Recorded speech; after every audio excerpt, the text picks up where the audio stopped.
are here in Chicago. It's a very competitive environment.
I remember they were throwing paper in the air and it was just this mayhem.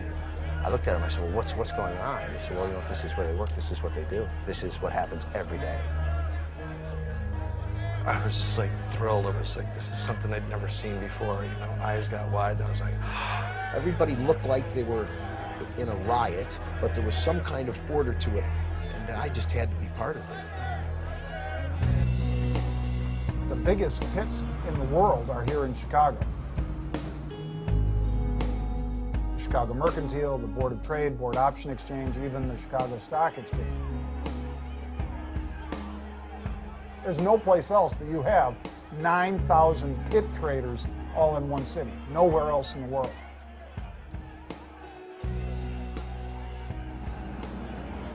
this is the bastion of capitalism. Player of railroads of the nations, stacker of wheat, hog butcher of the world. That's what we do here. You know, if Chicago's known for anything else, let it be the trading capital of the world. This is LaSalle Boulevard, all the way down. Summertime, it's absolutely beautiful. All the trees full up. This is where trading started. I mean, why do we have so many traders here? I think it really is an entrepreneurial spirit, and it's a very competitive environment. I know the guys on the trading desks in New York are also very competitive, but it's not physical. Chicago, it's physical.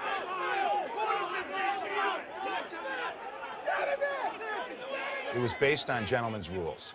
It was based on integrity, honesty, mutual respect. But the business in the pit was the furthest thing from gentlemen's rules. I mean, you saw the worst in everyone. When you're standing there and somebody spits on your face, that, you know, somebody gets inadvertently stabbed with a pen, or somebody steps on your foot or spits on you, like I said, and it's like something that you don't even really address. It's like completely, you're immune to it. It's like, it's silent, it's quiet in the chaos.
I've always said it.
I'm surprised they don't have some way of telling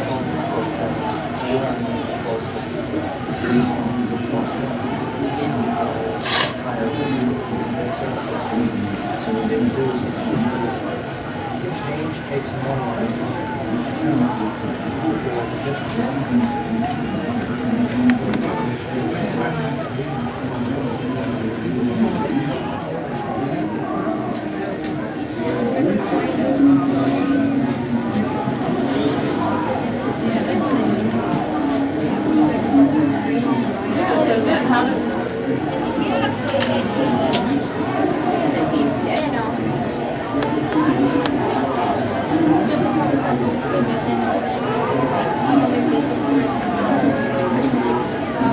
Couldn't do this business if you're not afraid. The trading pits at the Chicago Board of Trade and the Mercantile Exchange have always been potent symbols of American capitalism. Like Chicago itself, they were rough and tumble places. You had to be made of stern stuff to wade into the crowded pits and bark out orders for commodities like hogs, cattle, corn, and soybeans. When the last quarter century futures trading has undergone a revolution, as NPR's Sonari Glinton saw firsthand. I'm standing on the floor of the historic Chicago Board of Trade. It's the middle of the trading day, and I'm looking down into the corn options pit. Now, what's interesting about this pit in this day is that we're in the middle of an historic drought. And normally, when there's a drought or there are extremes in weather, this is where all the activity would be. But now, today, it's relatively quiet. The volume, as far as yelling and screaming, was much, much louder. You almost couldn't hear yourself think. Scott Shellady trades at the CME Group on the floor of the Chicago Board of Trade. Shellady is referring to the 80s when he came to work on the floor. Just to give you an idea of how loud it was, let me play you a piece of tape. That's from the movie Ferris Bueller's Day Off, when Ferris and his friends visit the Mercantile Exchange. Notice the difference? Shellady says the movie gets it right. It was barely controlled chaos on the floors. 1988, both of those pits, all of those pits, would have been teeming with people, much to the point where I would leave at the end of the day and I would have the sweat from the back of the man in front of me on my chest. And the sweat from my back on the chest of the guy standing behind me. That's how tight we were. We had to hold our hands over our head. Now there are fewer traders, there's less clerical staff. There used to be runners picking up papers. Traders would carry big books, lots and lots of paper. Now the most popular way to get information is with tablet computers. Shellady says things now are more civilized. It was like a stadium. And when I would come through those two double doors, that was like coming out of the locker room. And you take your position on the field. It's very, very competitively athletic. And now is it It seems like this doesn't seem athletic right now. No, and I'll tell you the biggest changes, which no one really talk about, is the fact that back then, you would be recruited because you were 6'6" and had long arms and had a big voice.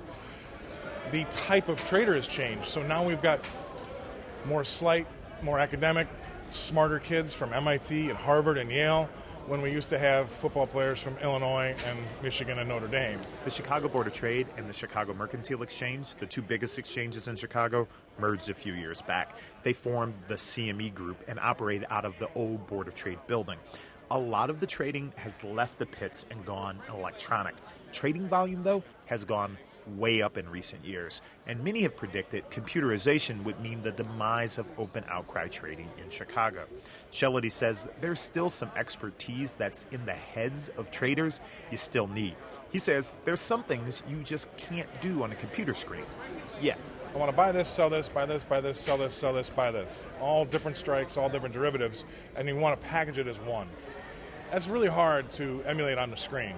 But voice to voice down here, looking at people, it's much easier to get it done that way. So you'll find a lot of those things are still done open outcry, and the easy stuff, like I just want to buy 1,000 of these, you'll find that stuff goes to the screen. If you look around on this floor and you ask the traders when open outcry is going to go away, some would say never, some would say 5 years from now. They've been saying 5 years from now for over 20 years. From the floor of the historic Chicago Board of Trade, Sonari Glinton, NPR News.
We're in the United States. Every guy in that cattle pit may have traded that any number of times. In the bigger picture, we save money. Essentially, your Big Mac may only cost $1. I can't say that it cost $2 without us, but I know it'd be more than $1. There's no question. If we weren't around, your Big Mac would cost $1 today, $3 tomorrow, 50 cents next week. And I don't think that's in the best interest of most of the people in our society.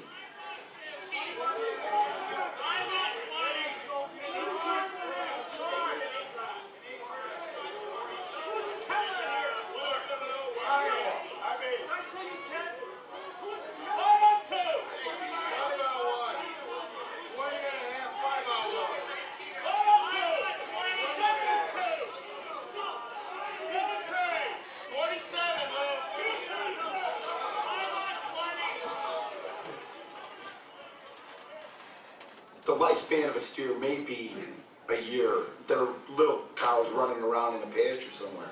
And essentially what you're trying to figure out is what the cattle producer is going to be thinking, or what sets of facts he's going to be dealing with in a year from now. That could be the economic trends, the price of money, but interest rates, demand of the public. There's 1,000,001 factors that go into making up the price. Most of the people who trade this stuff, that's what they're trying to figure out. They're trying to take all this data input and figure out what the price is going to be later on. I make my living on tiny fluctuations and blips in prices. I may hold a position for a half a second, turn stuff over constantly. 100-point fluctuation is enormous. That's a tenth of a penny. 14 to 5. 14, 212.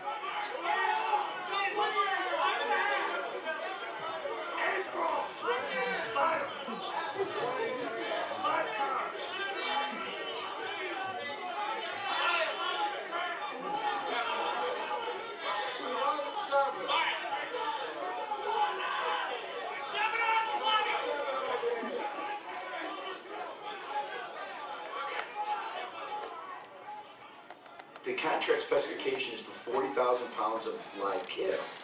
And if in fact you kept your futures contract through expiration, you would have to take delivery of 40,000 pounds, which is roughly 40 head of cattle. They don't want to make or take delivery. That's not what they're in it for. They're in it for whatever their own personal reasons might be, but delivery is most definitely not one of them.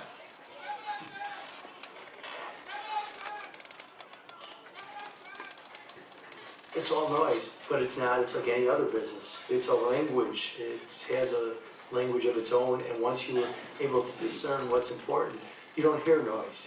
You hear variations on a theme that you're looking for, and you try to play on that. If you're first generation and you come from a background where your parents really had nothing, money gives you some security. It actually gives you a little bit of political power, things that you might not think of, but are very, very real to somebody like myself. There are a lot of people on our floor in our business that are first generation. You end up with a chip on your shoulder, something you have to prove. And I think money is just part of that. It's the only place in the world where you can come down with nothing, and work your way up just through sheer hard work, determination. I've got cousins down there that barely got through high school, that worked on a farm, and are making millions of dollars as locals.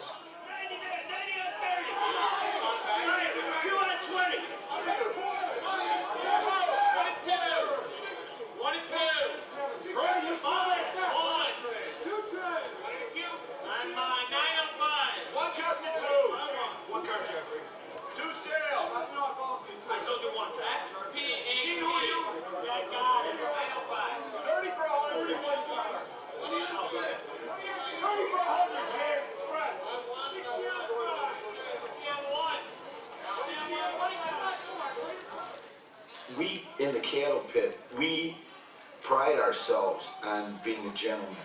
It's sort of an older crowd. Most of the guys in the pit I've known for years and years. I've traded in the pit full-time for 15 years, and I had part-time even before then.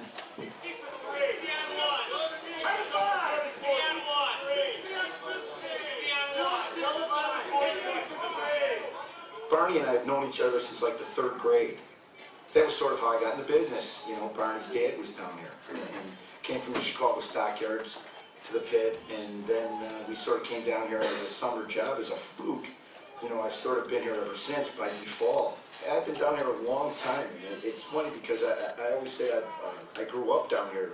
I started down here when I was 18 years old, and it's a weird place to. The value systems are distorted, and you have to be careful. You just really have to be careful. It can be really problematic for a person's life.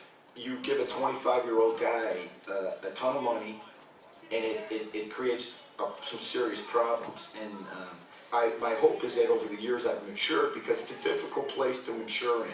You're rewarded to a certain extent for immature behavior.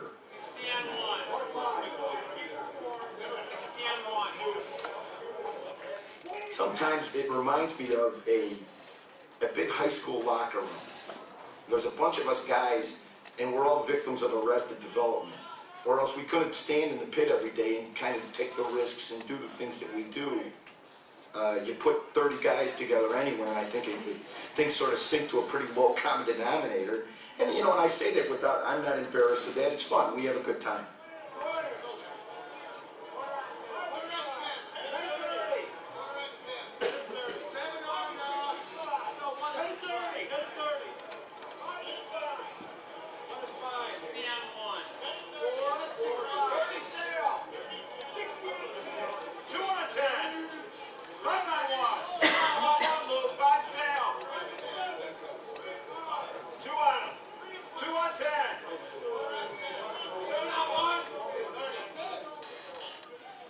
In the heat of the moment, what to an outsider may seem as anger or whatever, is more, at least in my personal case, it's concentration. I have to focus on what I'm doing.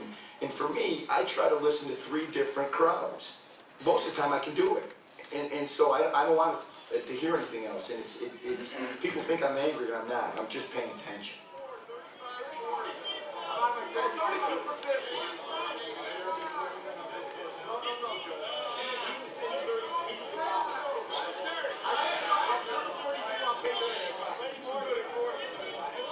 What are you doing, Joe?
my worst losses and biggest losses, and they've been enormous, have been generally when I got pissed about something. Or else I take something from outside the pit into the pit, and that'll kill you. It'll just eat you alive. I've spent years reflecting on those moments, and you can refine it down to that one instant where you said, I fucked up. And at the time, you're not even aware of what's kind of happening, and the repercussions are astronomical. So that's one of the reasons I